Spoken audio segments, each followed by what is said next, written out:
Welcome viewers to the European Casino Association's European Dealer Championship 2026 finals, hosted at the highly impressive Casino Baden-Baden, where I'm privileged to introduce Erwin van Lambaart, CEO, Casinos Austrian Lotteries, and Chairman of the European Casino Association, for this interview with Casino Life and sports betting operator TV. Of all the casinos in Europe, the championship is at Baden-Baden this year, a room with extraordinary history. What does it mean to the ECA to stage it somewhere like this?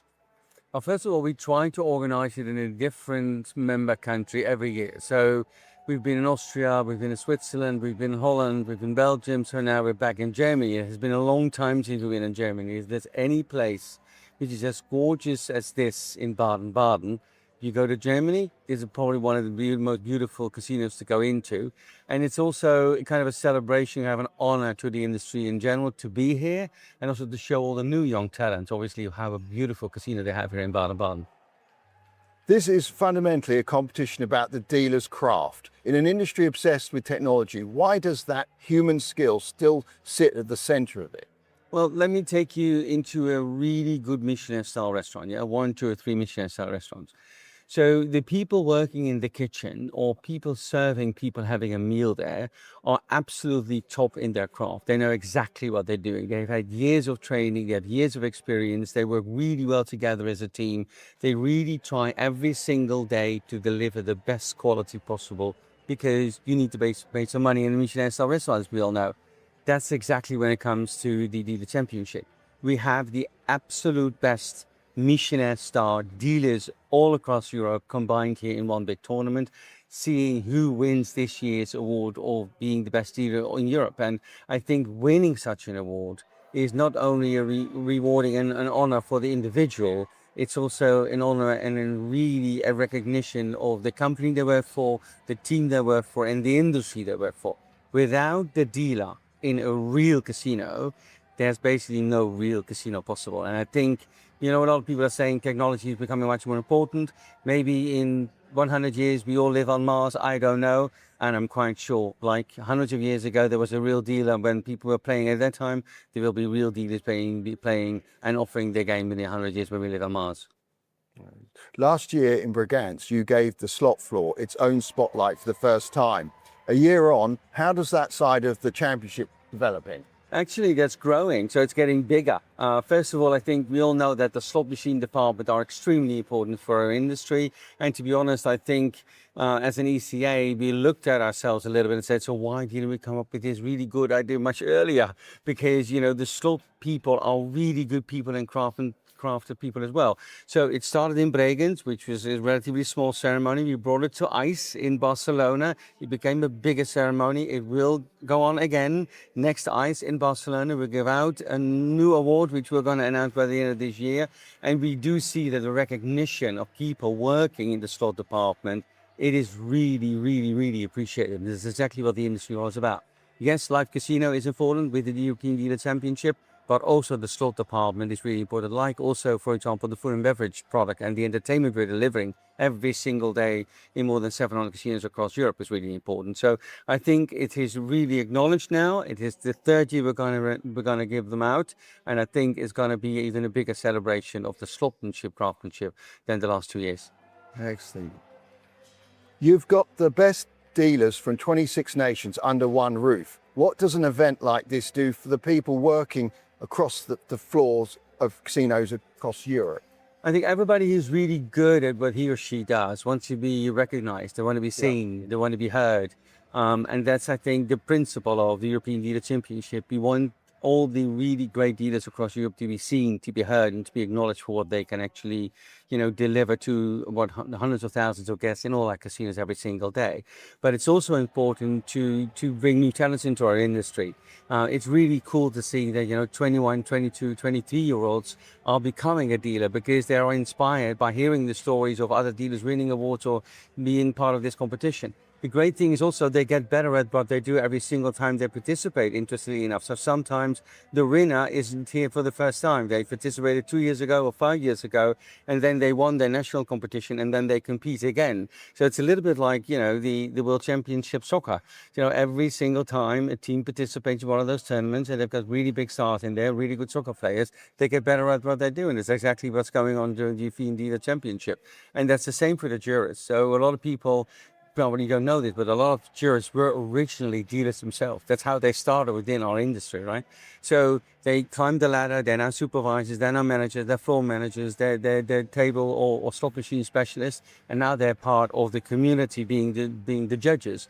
And I think that's a really beautiful way to bring the whole of Europe and the industry together, because that's also what we do. We bring the industry together, we bring people together, and we celebrate a fantastic industry, because that's what we are.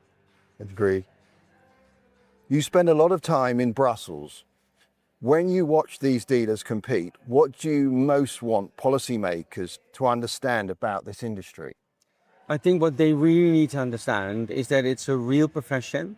It's done really, really, really professionally. It's really well regulated.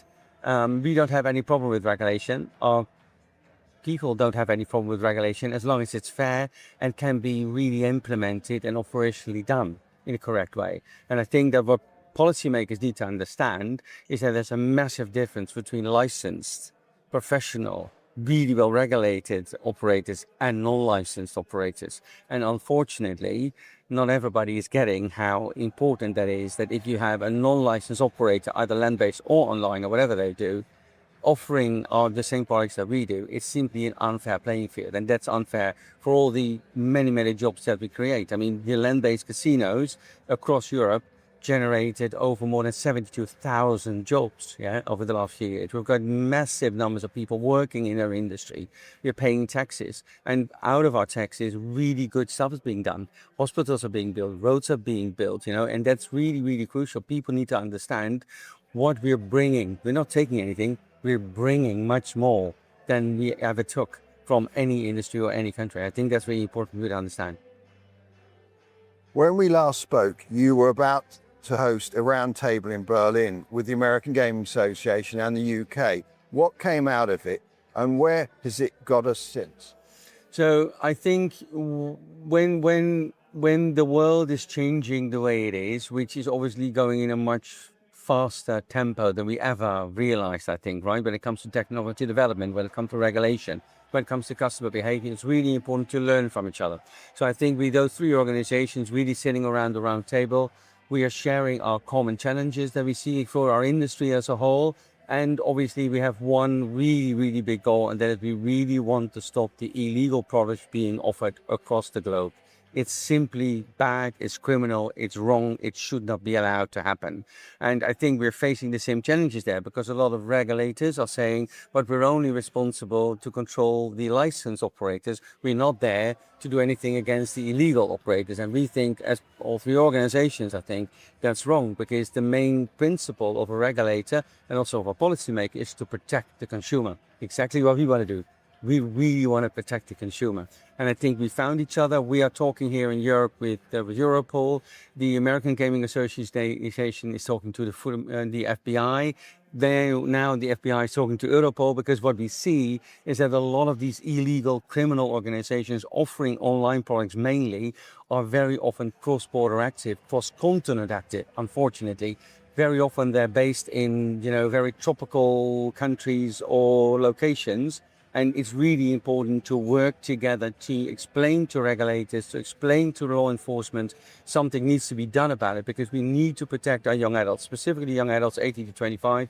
We all know how vulnerable they are. And that's exactly the group that's being targeted by these criminal organizations. And we really believe that should stop, and that really binds us very, very strongly. So it's actually an ongoing process. We meet several times a year now, which is really, really, really good. We have a really big event coming up on the 2nd of July in the European Parliament, where again also the UK is involved, and also the Americans are involved, and the Europeans are involved, to really try to explain how important it is, not only from a let's say player protection and consumer protection point of view, but also from a financial point of view, because we're missing massive amounts of tax money that needs to be paid to the EU countries across Europe.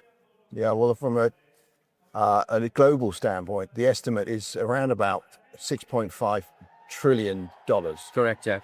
So the latest number that we have is that the total online market in Europe in 25 is approximately 120 billion euros big, and 70% of that, Peter, is non-licensed, illegal, non-tax revenue. Yeah. So can you imagine, even if we would be able all together, to even get the half of that being taxed over the next few years, how much money that can bring in, how much money we can bring to defense, right, which we're all talking about because of the geopolitical situation, how much hospitals can be built, how much children's education can be paid out of those budgets that then will go into the government's pocket. So it's a massive amount of money, and we really believe that it's player protection, but also fairly the taxes being paid. I mean, our industry pays massive amounts of taxes, which we're not very happy about, right? To be honest, I mean, I run Casinos Austria on a daily basis. Our online taxes nowadays is 45%, one is the highest in Europe. Yeah, in other countries, Holland as well, they've been faced with an 8% increase overall for all the gambling products.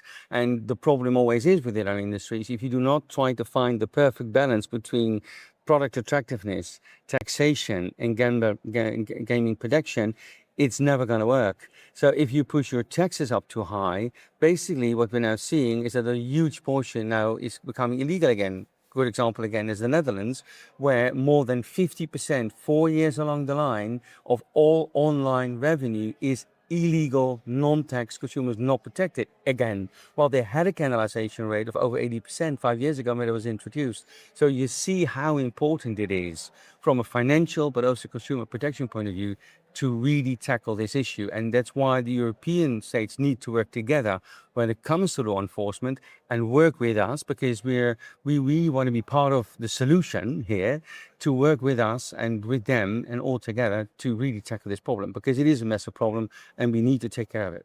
Yeah, because I just want to add one more thing on that, because what happened in Holland, the actual tax revenue now being earned is less. Correct.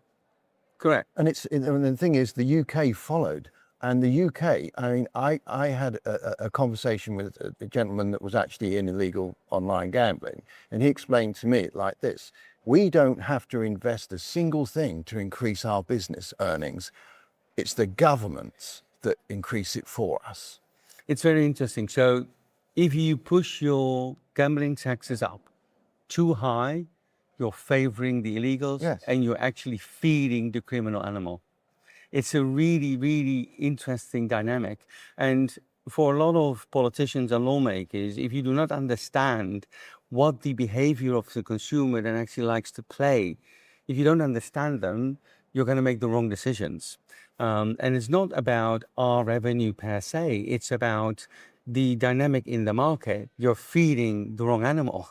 And again, we don't have any problem with being controlled or checked. I mean, we're very close contact with AMLA, the new anti-money laundering agency in Frankfurt, because we want AMLA regulation to be workable and to be operational and to actually really protect people. But if we're not careful, we're running, around about 2,000 euros, while real criminals are making billions, hundreds of millions of euros every single quarter.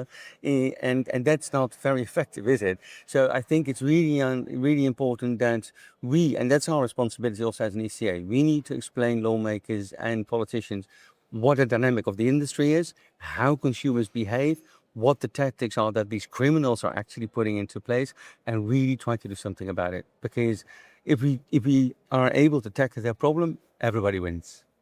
Agreed. I mean, he cited one organisation he knew of that's earning 100 million a month. And you're thinking, well, you're putting all this into your car manufacturing, you're earning this from that. Just one company illegally is earning 100 million a month. How many cars do you have to make that kind of profit? Correct. So it is absolutely bizarre. Before Austria, you led Holland Casinos through a Netherlands opening its online market. With hindsight, what should the rest of Europe learn from the channeling of actual player played out there? So I think the most important thing that we can learn from the opening of the online market in Holland is that if you restrict too much, you're pushing people into the illegal circuit. Several reasons for that in the Netherlands. Yeah? Taxes have been pushed up too high, so it makes it less attractive to play online with legal licensed operators. Secondly, there's almost no advertising allowed anymore, and you need to really canalize consumers into the licensed operators world. If you are not allowed to advertise and to make your brand and your product known as a licensed operator, and you have a lot of, red crosses for whatever you want to do, the illegals don't really care. If you look at Meta, for example, they are allowing a lot of illegal online operators to advertise on the Meta platforms, sometimes even using licensed operators' logos. I remember well when I was the CEO of Holland Casino, they even used my picture and a video of mine that was actually nice. They are using the same again now in Austria. Now I'm out there. So they're using our brands, they're using our CEOs and executives, our reliability, our great brand that's been built up for 60 years, because next year we will say Casinos Austria Group for 60 years with the casinos, land-based casinos in Austria, and they're simply using our brands to market, and nobody's doing anything against it. I mean, it's really good that our member France is now attacking Meta. Some other countries are now attacking Meta as well, because they have become part of the problem.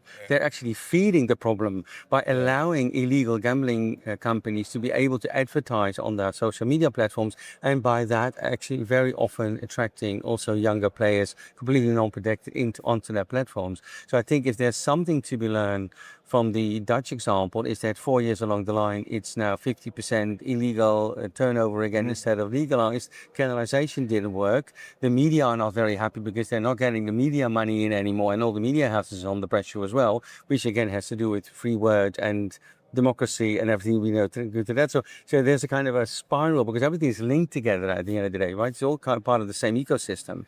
So I think it's really important that other countries learn from that. In Austria, it's very likely that the online market's going to open, and we see the same happening in Austria today as well. So they basically want to open the online market to an unlimited number of licenses in a relatively really small country with only 9.5 million inhabitants. And I understand the principle of opening an online market, but if you open it, be really, really careful. Take step by step by step. I think one of the only examples that seems to be really working quite well is Denmark, but they took 15 years to build it up with a really professional, really good regulator with over 150, 160 people working full time there. To make that all work, they needed to have the time to put technological systems in place, to have a player register in place. And that takes time. And at the end of the day, if you change anything in a gambling market, you cannot compare that to a coffee market, a car market, or a travel market. It is a much more sensitive market with really big risks if you do not do this carefully. We know, because we operate on a daily basis, we know exactly what we're talking about. So also the lawmakers need to talk to us and actually ask us how it works and how it should be done, because we all have the same goal here. It's a sustainable industry. We have been here for 200 years. We're going to be here for the next 200 years. We're paying taxes. We're giving back huge amounts of money to society. We're a really good entertainment product as well, because at the end of the day, we are entertainment and we are people giving good fun. 1% of all our players might have a really big issue, and that's not what we want. But 99% of people who actually visit our land-based casinos also online have a fantastic time. And it's exactly why we're there for. Again, with all the responsibilities that belongs to it. And I think it's really, really important that across Europe, we learn from the other examples in Europe how things should not or should be done. Because at the end of the day, we all have the same goal. We want to make people happy responsibly. Excellent. Well, look, with that, we'd like to thank you. You're welcome. And look forward to catching up again with you soon. See you next time. Bye-bye. Next time.